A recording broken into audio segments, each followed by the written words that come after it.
Chapter 6 Ethereal Illumination. 2 extremely soft knocks came from the doorway. Princess Celestia had nearly missed them. She had been sitting in a bedroom when the disruption had come. Earlier, she had been reading over various reports and legal documents that had needed her attention, but eventually she had grown weary of reading and had chosen instead to simply sit and be alone with her thoughts. "One moment," she called to whomever was on the other side of the door. Standing up from where she had been sitting, she retrieved her crown and necklace. She hadn't bothered to take her golden shoes off.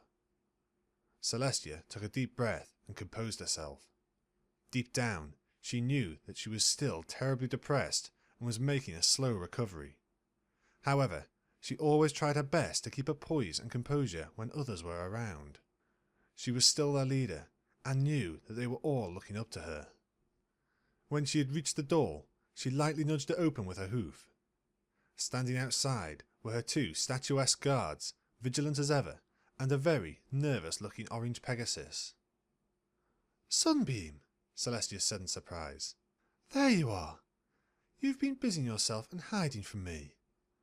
The princess eyed him curiously. "I must have called for you at least 4 times, but you were always doing something else." As her highest ranking guard, she knew that if she had needed an escort or were in danger, Sunbeam would have been there in a heartbeat. However, these needs had not occurred, and Celestia had merely wanted to ask for his assistance or to consult with him. These were duties he could pass on to somebody else. Sunbeam inhaled deeply, looking up to the princess nervously, and said in one quick breath, "Your Highness, I know you prefer to be alone, but I need to talk to you, so please let me in." He then winced, as if expecting Sunpony to strike him. Celestia gazed at him, bewildered. "Sunbeam, my little pony, what's the matter?" she asked him in a calming voice. "Why do you look so afraid of me?" He stole a quick glance to ensure that nothing bad would happen to him before sighing and facing her. "I am sorry, Princess. It's just... I know how you've been feeling, and I don't want to upset you by bothering you." Celestia smiled and shook her head. "Sunbeam, you're only half correct. It is certainly true that I am not my usual self. I am still..." She paused. "Injured. But the needs of ponies of this land will always come first. I have a duty to uphold as the sovereign ruler of this nation." Sunbeam offered a weak smile. "Thank you, Your Highness. Please, if you could follow me." The 2 ponies began to walk down the hallway together with Sunbeam in the lead. They left the bedroom behind them and began making their way into the heart of the large castle. "How have you been, Sunbeam? I hope everything is well," Celestia said, making polite conversation. "Oh, yes, Your Highness. I am doing fine. Nothing interesting is going on in my life other than this wonderful job that I have," he replied. He then turned back and gave a sheepish look. If you don't mind me asking, I believe the question on every pony's mind is how you are doing," he inquired cautiously. "If you don't want to answer, that's fine. I mean..." "Sunbeam," Celestia interjected before he could go on a nervous tirade. "Thank you for asking. It shows that you care. I know a lot of ponies are worried about me, but I will be fine with time." "That's good," Sunbeam replied, smiling softly. "How is your sister faring?" His smile vanished. "Oh," he said sullenly. She's still pretty depressed." Celestia frowned, thinking of Moonbeam. The Pegasus had been offered a new position in the guard, but she had wanted some time off first. Given the circumstances, Celestia was completely accepting of her request. "I'm so sorry to hear that," Celestia replied sadly. "It really hurts me to see her so upset. She barely leaves the house." "Is there anything I can do for her?" Sunbeam looked back in surprise. "Oh, Your Highness, I couldn't ask that of you," he exclaimed. Celestia shushed him. "Nonsense. We share a common ailment. so I think it would be beneficial for both of us. Well, Sunbeam responded, I mean, if it's not too much trouble. However, he trailed off as his gaze fell upon the window they were passing that looked out across the grounds of the castle. Oh my goodness, Your Highness, look! Celestia quickly joined him at the window. She was visibly shocked. What? Everypony, come to the mayor's, quickly! Rose shouted. Something's happening on the TV! Daisy exclaimed. The horror! The horror! Lily cried out. There was a thundering of hooves as nearly the entire town stampeded towards the town hall where the mayor kept her TV. There was a great cacophony of surprise and confusion as everypony struggled to make their way towards the large building. A crowd slowly gathered and grew in the large room that housed the TV. Not every pony could fit, but those who couldn't get inside gathered around the windows. Pinkie Pie, Applejack, Rarity, Rainbow Dash and Fluttershy were fortunate enough to get inside. They were gathered together near the middle of the room and staring up at the TV. There was a reporter in a studio talking, but the sound from the TV was being drowned out by the crowd. Everypony, please quiet down! The mayor was presently shouting, barely heard above the crowd. Quiet so we can hear! The crowd did not comply. Confused and concerned conversations continued throughout the room. Everypony! The mayor shouted as loud as she could. It didn't work. Dang it! Applejack groaned. I can't hear a dang thing. Some pony needs to get this crowd under control, Rarity remarked. Quiet! The crowd instantly fell silent at the outcry, and everypony turned to look at its source in surprise. Fluttershy muttered. That is, if you want to. Covering the situation in Canterlot. Odyssey? The newscaster's voice said over the TV, finally able to be heard by the crowd. They turned their attention to the screen and listened in silence. The screen shifted from the newsroom to a white earth pony with some sort of swirl as a cutie mark. She was holding a microphone, and an on-screen caption identified her as Odyssey, field reporter. She began to speak. Folks, the residents of Canterlot, including the royalty of Canterlot Castle, got an unexpected surprise this evening when they looked out of their windows. The skies above the Canterlot graveyard were filled with an unusual phenomenon, and it wasn't a Pegasus's weather error. The camera shifted to a shot of the graveyard. All of the ponies in the town hall gasped in shock at the sight. Flying through the night sky were wispy, transparent images of ponies. There were all kinds and colours to be seen, and they were all flying around aimlessly, waving their arms in strange fashions. Every pony watching instantly thought of the same thing. Ghosts. These strange apparitions appeared suddenly with no explanation, sending the workers and nearby residents fleeing in terror, Odyssey's voice was saying. These ghosts, for lack of a better term, seemed to have no interest in harming any pony, and were simply content to fly around the graveyard. The camera cut to a pre-recorded interview with a Canterlot resident. Yeah, I saw them suddenly fly into the air, he was saying, and I thought I'd walked into a ghost story. I don't usually get scared, but I was terrified. Both authorities and unicorn experts were immediately called to the scene, Odyssey continued. The magic specialists were then able to confirm that these were not, in fact, ghosts. The camera then cut to another interview with a white unicorn. The on-screen caption identified him as an expert on magic from the nearby university.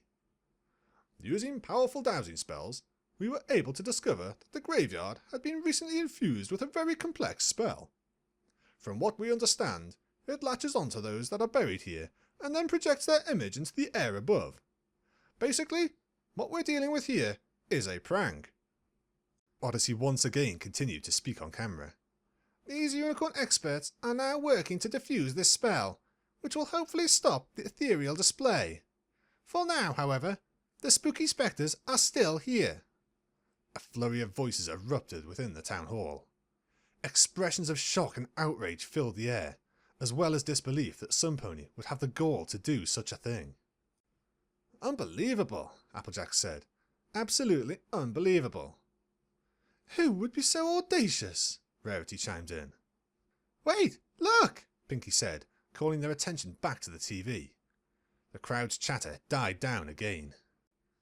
The camera was showing a few families huddled together, crying softly. Families and residents who have loved ones buried at the cemetery are outraged and distressed at this shocking display, the field reporter continued. It was just so jarring, a brown unicorn was saying to the camera. Seeing my aunt fly around up there, acting spooky like that. It was just horrible. These sentiments, Odyssey's voice intercut, are shared as well by Princess Celestia. The camera cut to the princess, who was visibly displeased. This is a despicable act, she spoke in a disapproving voice. There are harmless pranks, and then there are thoughtless acts that simply cause pain. This is absolutely unacceptable. If we discover whoever is responsible for this, they will be justly punished for their insensitive actions. The camera cut back to Odyssey one final time. The unicorns working on disarming the spell estimate that the apparitions should be gone within an hour or two. Until then, residents are advised that the images are not harmful in any way and should simply be ignored. Back to you in the studio. As the newscaster in the studio thanked Odyssey and moved on to the next story, a thunderous noise suddenly filled the town hall as everypony began to talk. They all had something to say about the event, none of it complimentary. The room was in an uproar. Wow, Rainbow Dash muttered. Crazy stuff. I wasn't aware a pony could even do such a thing, Rarity remarked. Magic can do some pretty crazy junk when you're good at it. Just ask Twilight, Applejack responded. That's just so mean, Pinky exclaimed. I hope they catch the meanie who did it. Oh, I agree, Pinky, Rarity concurred. Could you imagine what those families are going through? I just don't understand why some pony would do something like that. Why? What do they gain? Fluttershy said. Dash shrugged. Some ponies just get a kick out of shock value, she said. They have fun seeing others sad or upset. Simply terrible, Rarity exclaimed. Whomever is responsible must be caught. I know, right? Pinky agreed. The conversation died for a few moments, as the five had nothing more to say that hadn't already been said. There was a brief moment of silence between the friends before Applejack piped up. Where's Twilight? Dash shrugged. She's got her own TV, remember? Right, well, I hope she didn't miss it. Somehow, Dash deadpanned. I highly doubt that she did. The day in Ponyville continued after the wild events that had happened at noon. The story on the news programme was still fresh on everypony's mind, but life in the small town was progressing fairly normal by late afternoon. The five friends had each gone off to do their own daily chores and routines. Fluttershy went to tend her animals, Applejack and Rarity returned to their work, and Pinky went off to be Pinky. Rainbow Dash's day ended up being a little less interesting. For the second time in less than 2 weeks, she had found herself without any duties to perform for Ponyville's weather. Usually, such an occurrence would mean that she would be out practicing new stunts and tricks. However, Dash had been in a rut lately. She had already mastered all of her old tricks and was having a difficult time coming up with anything new. After the gathering at the mayor's house, she had spent quite a few hours flying around and trying to find something interesting to do, but soon she found herself simply too bored to continue. So Dash decided to read a book. It hadn't been long ago that she had fallen in love with the Daring Do books and had realised that reading could indeed be fun, as long as one was reading something one enjoyed. With this new plan in mind, she had raced home excited. Her elation had fallen, however, when she had arrived and realised that she had already read all of the Daring Do books that she currently had in her possession. So, as Celestia's sun began to set and bathe the nearby clouds in a beautiful orange glow, Dash made her way to Ponyville's library. After knocking and entering, she found the library in a slightly cleaner state than the last time she had visited. It was as if whoever had started cleaning had simply given up halfway through, which was more than likely what had occurred. Spike was nowhere to be seen, and Dash needed help to find the book she was looking for.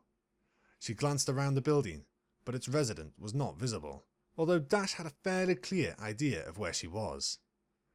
With a sigh, She walked over to the door leading to the basement.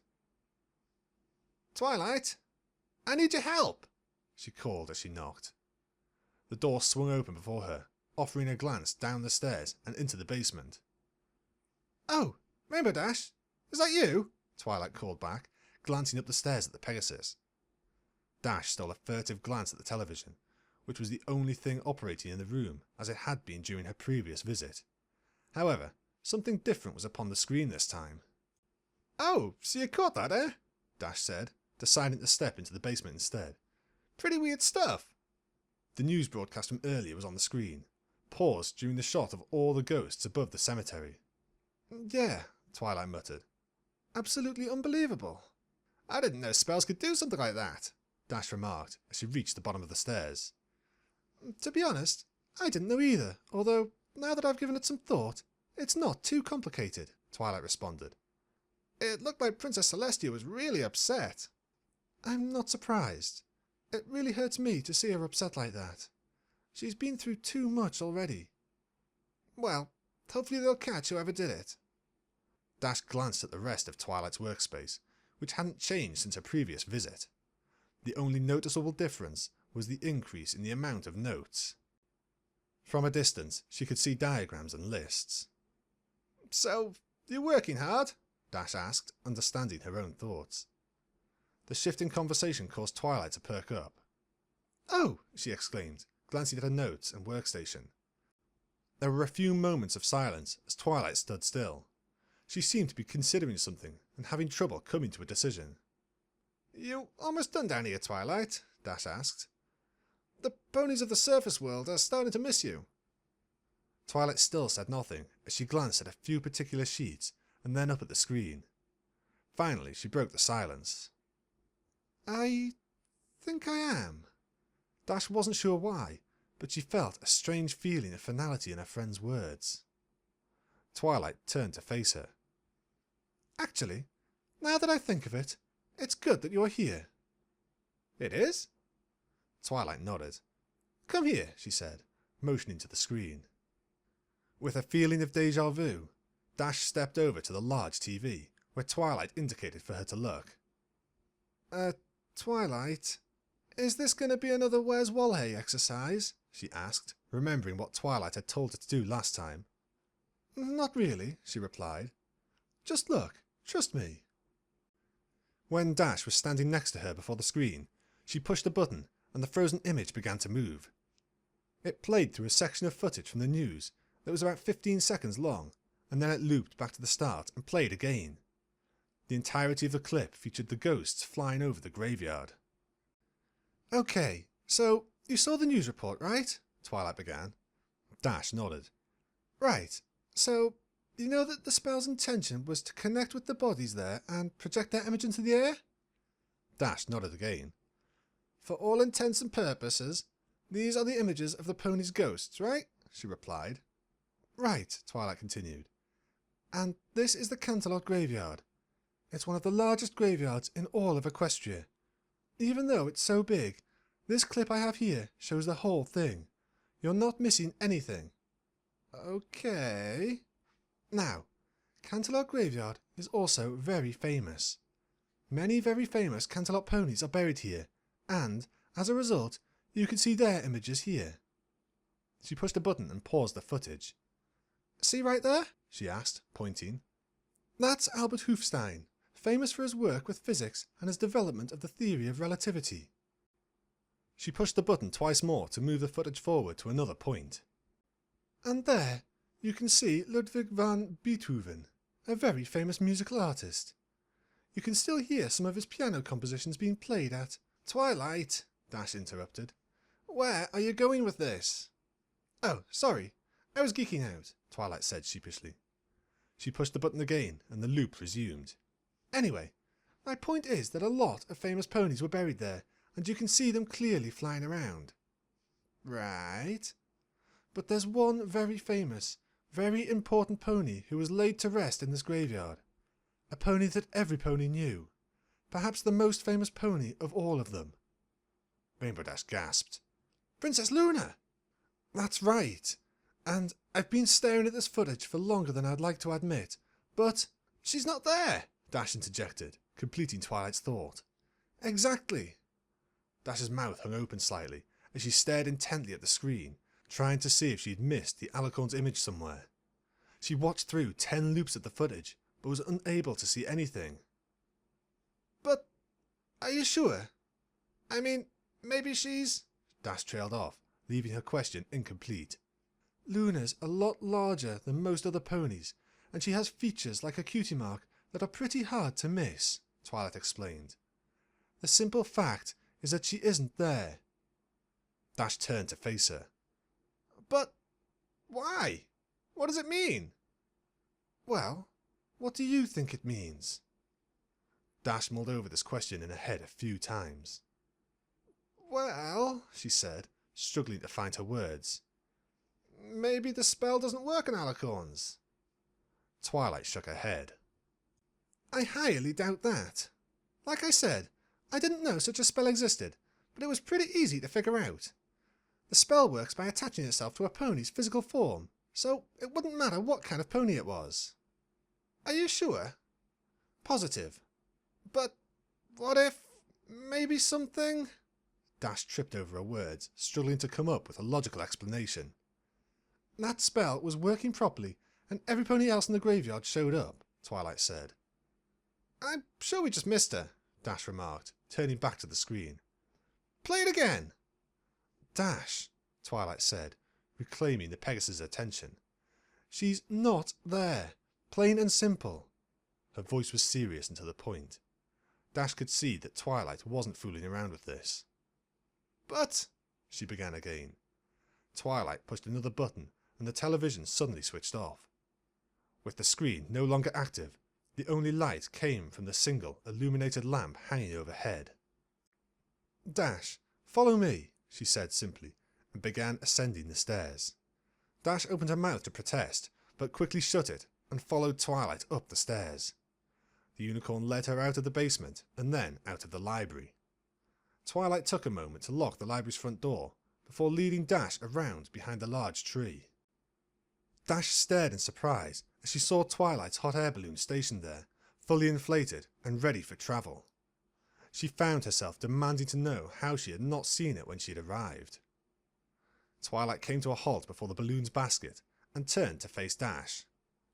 Like I said, it's fortunate that you're here, she said. I'm going to Canterlot to check some things out, and since the trains aren't running until morning, I can get there in half the time with your help. Well, I can get you in there a quarter of the time, Dash replied, her ego flaring up momentarily. But why are you going to Canterlot? Twilight hopped into the basket. Something's not right, Dash. Something's going on, and I'm going to find out what it is. There was a moment of silence as the two looked at each other. Dash had never seen Twilight so serious before. She had a no-nonsense look upon her face that was simply off-putting to Dash. It looked foreign. Will you help me or not? Dash briefly considered the question. With the way Twilight had been acting for the past couple of weeks, she still wasn't sure if Twilight was in a proper state of mind. Yet the mare she saw before her was determined. She could see that Twilight was dedicated to seeing her plans through and wasn't going to give up. This all has something to do with what you just showed me, right? She asked. Twilight nodded. I'll explain everything once we're there. Dash glanced around. All right, fine. If this is really something you need to do... Twilight breathed a sigh of relief. Thank you, Dash. Thank you so much. This will be so much easier with you helping me. Dash gave a light chuckle. No problem. Hey, maybe I should charge ponies for express transportation. I can get any pony anywhere in 10 minutes flat. Twilight echoed Dash's chuckle as she reached down and grabbed a rope, which she tossed to Dash. As long as we get there. Dash took the rope and tied it to herself so that she could tow the balloon along behind her.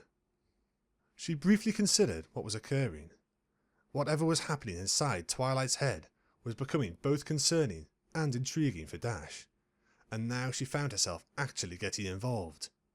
She honestly wasn't sure what to make of the situation.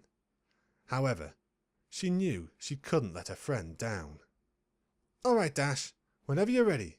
And thanks again, Twilight said from the basket and she increased the torch's intensity. The balloon and basket rose slightly off the ground, and then Dash began to taxi it through the air. "One way or another," Twilight said as they began to make their way to the grand city on the mountain. "Questions are going to get answered tonight."